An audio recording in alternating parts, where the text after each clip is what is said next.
Hello, കല്യാണം കഴിക്കാൻ പോകുന്ന കുട്ടികൾക്ക് വേണ്ടി മാത്രമുള്ള വീഡിയോ ആണ് കേട്ടോ ഞാനിത്.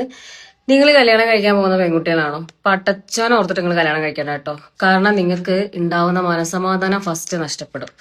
രണ്ടാമത് ആദ്യമൊക്കെ ഭയങ്കര രസമായിരിക്കും, കല്യാണം ഇതൊക്കെ നല്ല രസമായിരിക്കും.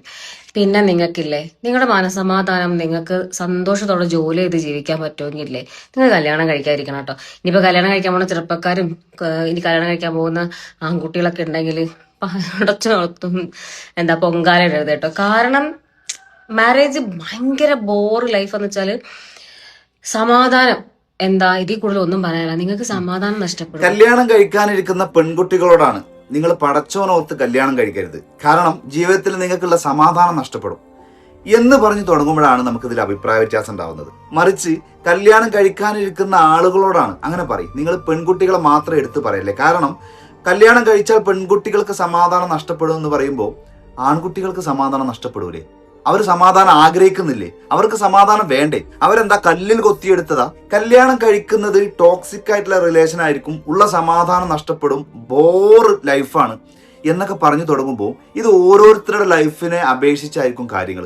ഇപ്പൊ ഇവരുടെ ലൈഫിൽ ഇവർക്ക് കല്യാണം കഴിച്ചതോടുകൂടി എല്ലാ സമാധാനം നഷ്ടപ്പെട്ട് എന്ന് കരുതി കല്യാണം കഴിക്കുന്ന ആർക്കും സമാധാനം കിട്ടൂല എന്ന് ചിന്തിക്കരുത്. കാരണം കല്യാണം കഴിക്കുന്നതിന് മുന്നേ ഈ ചരട് പൊട്ടിയ പട്ടം പോലെ പ്രത്യേകിച്ച് ഒരു ലക്ഷ്യബോധമൊന്നും ഇല്ലാതെ അങ്ങനെ നടന്നിരുന്ന ഒരാള് കല്യാണം കഴിച്ച് വൈകുന്നേരം വരെ ജോലി ചെയ്ത് വീട്ടിലേക്ക് വരുമ്പോൾ സ്വന്തം കുട്ടികളെ കളിപ്പിച്ച് അവിടെ ഭാര്യയും കുടുംബമായിട്ട് ടൈം സ്പെൻഡ് ചെയ്ത് കുറെ മോശപ്പെട്ട സ്വഭാവം അയാളുടെ ലൈഫിൽ നിന്ന് മാറി ആ ഒരു കുടുംബമായിട്ട് സന്തോഷത്തോടെ ജീവിക്കുന്ന ഒരു വ്യക്തിയോട് ചോദിക്ക്, കല്യാണം കഴിക്കണോ കഴിക്കണ്ടേ? കല്യാണം കഴിക്കണം.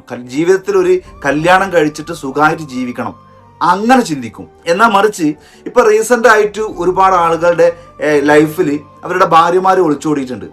അതിൽ ബാക്കിയായിട്ടുള്ള ആ ഭർത്താവിനോട് നിങ്ങൾ ചോദിക്കുക, കല്യാണം കഴിക്കണോ കഴിക്കണ്ടേന്ന്.